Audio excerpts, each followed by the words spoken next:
Hello, welcome to Wingin It. And in today's video, we are going to be taking a look through some starting hand scenarios. Now, I've not done one of these in a little while, and I think they do tend to be useful exercise for players of all experience levels at Wingspan, just to really make sure that you're making the right decisions in those starting hands. Because for me, it's the single most important decision you make in the entire game. Which of those 5 birds you're going to keep at the start of the game going to shape everything from that point onwards. Now, I've done a few videos like this in the past where I go into a little bit more detail explaining the principles that I like to follow in a starting hand, what birds I'm looking for, what kind of things I'm trying to achieve in that starting hand keep. So if you haven't seen those already, do recommend checking them out. I'll make sure there's a link in the description and in the top right corner of this video. So go watch those if you haven't already, and yeah, make sure you're up to speed with the kind of things that I'm going to be looking for in these starting hands. So we're going to be doing a few different scenarios here, and in each case, I really do encourage you at home to pause the video and have a think for yourself, write down what you would be keeping in this scenario without hearing from me first, and then compare and see what differences we make. Maybe we keep the same starting hand, or maybe there's a different avenue, different way to go in this starting hand that you didn't think of. So always useful to do that exercise. And feel free to put down in the comments below, in each of these cases, what you'd be looking to keep and why. As in previous instances of these kinds of videos, I'll then be picking one of the 3 starting hands that we run through here, playing through that first round and just seeing, how things develop. Because sometimes you can make a good decision in the starting hand, but things don't necessarily go your way, or maybe sometimes you might have regrets of wish you'd kept a different bird in the starting hand. So sometimes just seeing that decision play out in real time can be helpful, of course, but yeah, Wingspan is a game of randomness and chance at times, so there's always going to be things that can, disrupt your early game flow. But I say, as long as you're able to really make the best decision possible in that starting hand, then you can put yourself in as strong a position as possible for that first round, and of course, for the rest of the game. And so let's jump into our first starting hand scenario. So for this format, we're going to be doing 2-player games. We've got all the expansions included, as well as the recently launched British Birds pack. So we'll be having all of the birds available, all of the bonus cards, all of the end of round goals, and we'll have random order. So in some of these games, we're going to be going first. Some of the games we're going to be going second, and that does make a difference because we are going to have that tray to look at as well. So in this first game, we're going first. But as I said, take a look at the starting hand. Take a look at the tray going first here. Take a look at those end of round goals, and of course our bonus card choice here, and have a little think about what you would keep in this starting hand, and then I'll come back and tell you what I would be doing here, because I think this is a very, very nice starting hand with exactly the kind of bird I look for in these situations. That's the Buyer Weaver. This is going to be a really strong bird to just build an engine around, build the foundation of your game around.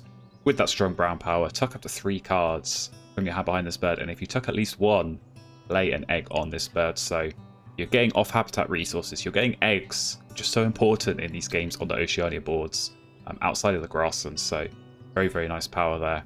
And yeah, as I say, really the kind of bird that you could build a strong wetlands engine around. You can really be tucking heavily on this and scoring a lot of points as the game plays out. Now, it is an expensive bird, 3 food cost here, and you're only getting 3 points. So generally, the kind of bird I like to go for in these starting hands are going to be those cheaper birds, those 1 or 2 food cost birds. So it's a big investment up front, but for a bird like this, Buyer Weaver, it's absolutely worth keeping here in this situation. So we'll, of course, go look at the tray, and there are some interesting options here.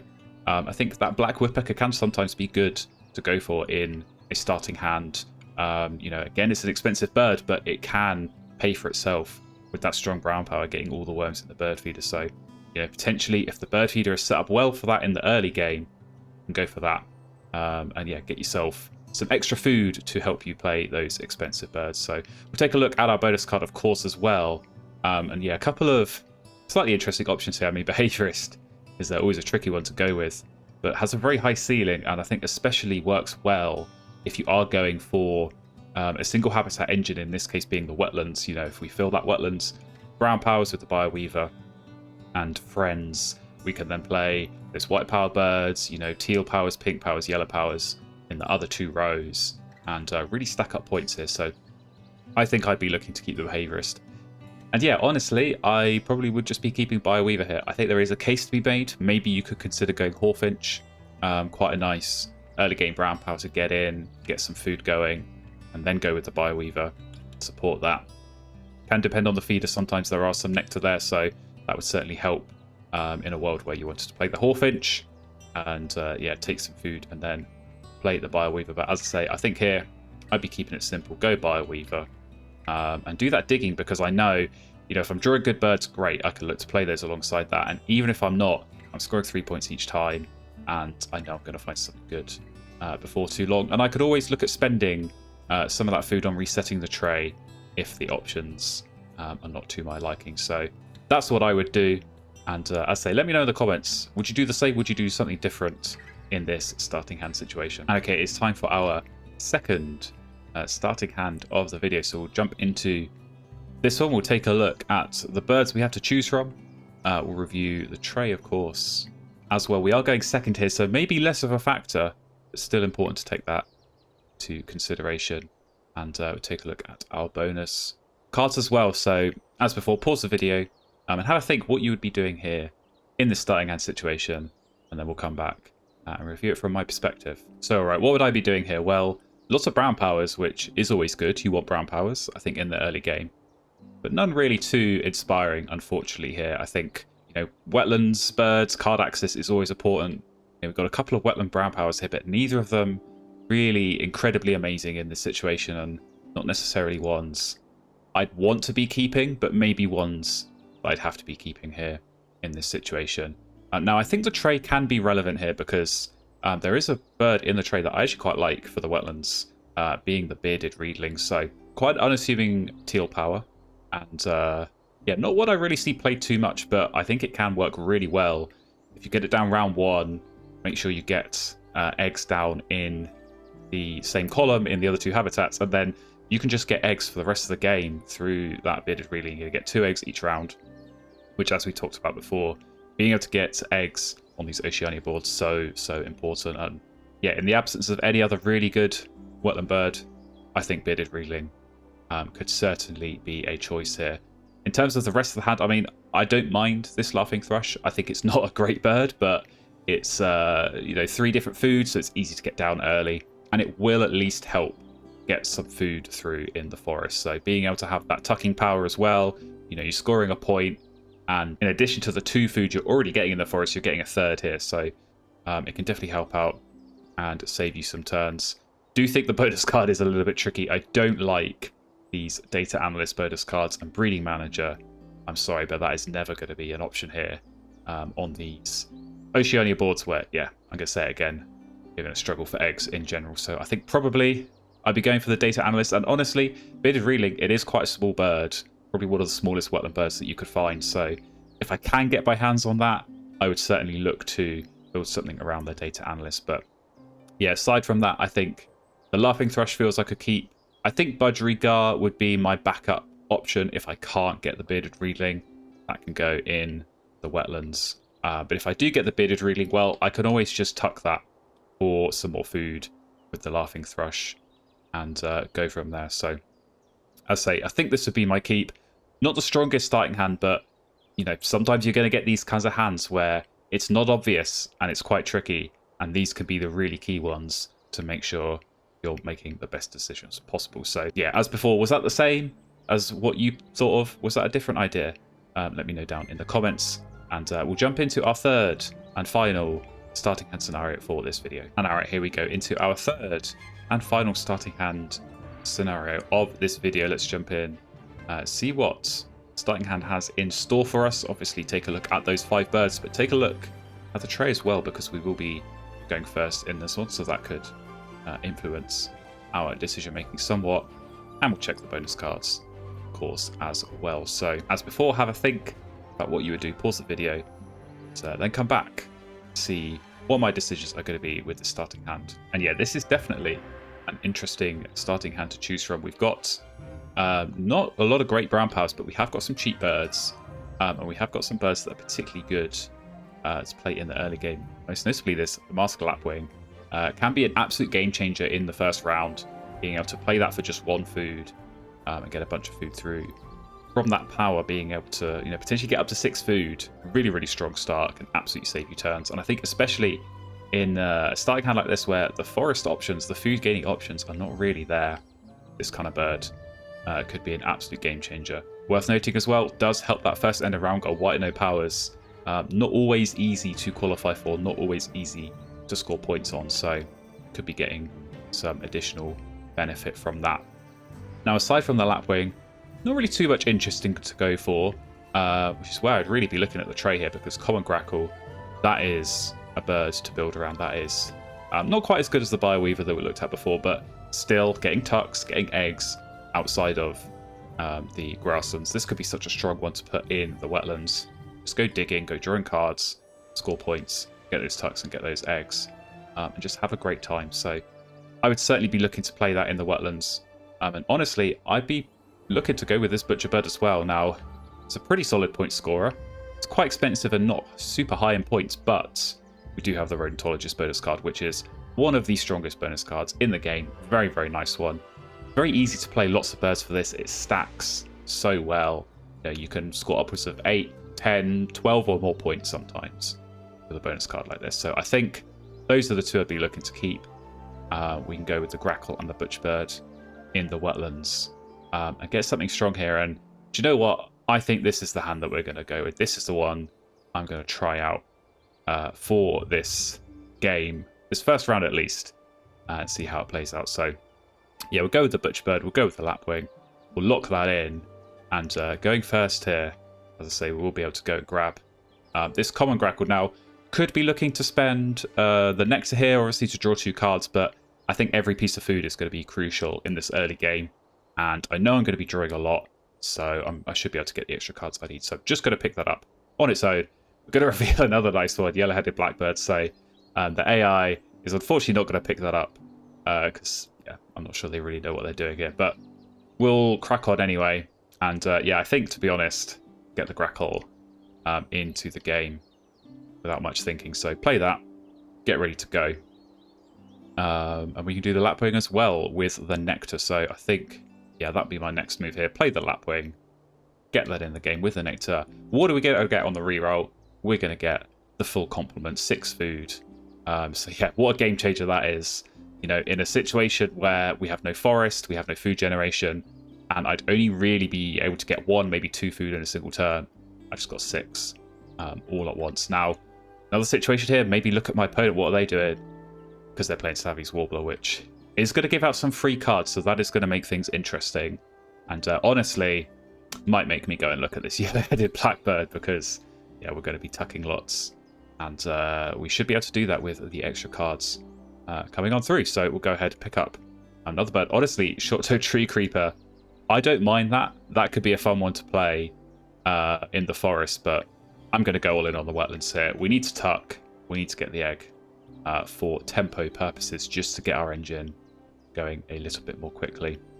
And yeah, now I think it is going to be blackbird, so we'll get that in as well with a worm and a seed. And now suddenly we're getting 4 points in this wetlands. We're getting 2 eggs, which is going to have a really, really strong time. And the free cards are going to start coming through. And it's a very familiar face to me, Sandwich Turn. Got to say, another very nice one to potentially be going with in the wetlands. Maybe not here, because we haven't necessarily got the food source, but yeah, I think I do go and draw here. Nonetheless, gotta say, Twite is appealing. Twite is a nice one to get in the early game in that first round, and yeah, go and score some points with the teal power. So I may well be going and picking that one up. We'll have to tuck the blue jay, of course. Yeah, and this Sandwich Turn. But Twite, it's tempting. It's definitely tempted to play that with that teal power. If I get it down round 1, I'm basically getting 8 tucks guaranteed. It's a 10-point bird. I'm seeing more cards. Being able to find maybe more engine birds to go with what I'm trying to do in the wetlands here. Yeah, it feels like a good thing to be trying to do. So I'm going to have to slight overpay on it, but I think it's worth doing. We'll keep the rats, because we need that for the butcher bird. But yeah, Twite, that's going to be a nice solid bird for the rest of this game. So last turn of our round here, we're obviously going to draw cards once more, and I think here we're going to spend an egg to see another card, because egg space is going to be absolutely critical on these two wetler birds. We're going to run out very quickly. Chickadee can go. I don't think I'm going to be going for that, and honestly I don't really want to give away free cards with something like Wilson Snipe, so we will tuck that as well. And yeah, come into Teal Powers. We're going to get a free card first of all. Colt it, not especially interested, but yes, we'll do our Teal Powers with the Twite. Can we get anything interesting here? Will we get some more familiar birds? Tawny Owl, very nice. Especially with Rodentologist, we can score a lot of points there. Rough also, pretty appealing one to stack with this Twite, get more tucks at the round end with all of these extra cards we're having. That feels very nice. So I think I'm quite happy to get rid of these other two birds and yeah, really try and build something around these Rodentologist birds and these tucking birds that we are finding in abundance here. So we'll tuck those two birds. There we go. We won the end of round goal, courtesy of playing that Master Lapwing. So, you know, a 1-point bird just got us 4 extra points, as well as all of that extra food as well. So that was our round 1. I think this is a really solid foundation for the game. We've got strong starts to the wetlands. We've got some good birds to be playing. I think Tawny Owl is a no-brainer here, especially with the 2 rats. Get that in, get a bit of food. Try and play the Butcher Bird. Probably try and play the Rough as well, if possible. Might be a bit tricky with the current food situation, but we know card access is there. And yeah, with Savvy's Warbler, we're going to be getting freebies from our opponent as well here. So always something to be worth paying attention to and worth thinking about. So really solid round 1. We've got points on the board, but most importantly, got a strong foundation to build on throughout the rest of this game. And alright, just for fun, I thought I'd play through the rest of this game off camera. And as we'll see, pretty dominant victory against the AI. But 128, I will take that. That is not a bad score at all. And yeah, let's take a look at our final board, see how this played out. As I said, very nice start, good tempo with the Grackle and the Blackbird, those tucking birds. Really got us off to a nice start. And the Twite with those 8 tucks, very nice. Didn't actually get the Rough down until round 3, but it was still a good play. Still managed to get some good tucks. And yeah, we managed to score well on Rodentologist. We added 2 more Rodentologist birds in the wetlands, Hoopoe in the grasslands, and of course Tawny Owl in the forest, which did very well. I found a nice big 3 rodent cost bird to tuck under that, score lots of points. And yeah, found the Great Indian Bustard as well for doubling up this Rodentologist for a nice little bonus. So yeah, pretty good game. Didn't really have to make too many difficult decisions. I think the tough decisions were made at the start. The careful planning was made in that round 1, and it just made for such a smooth game. From that point on, set everything up nicely.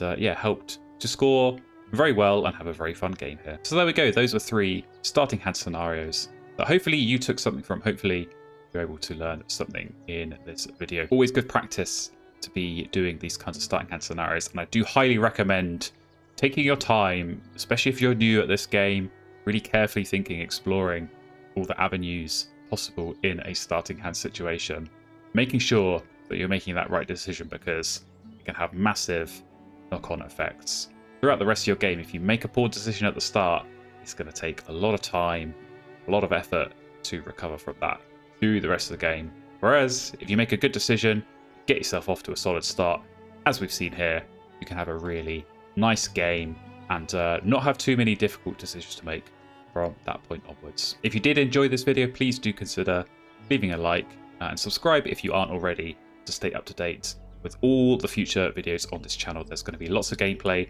and strategy content coming, and I hope to see you in some of those videos very, very soon.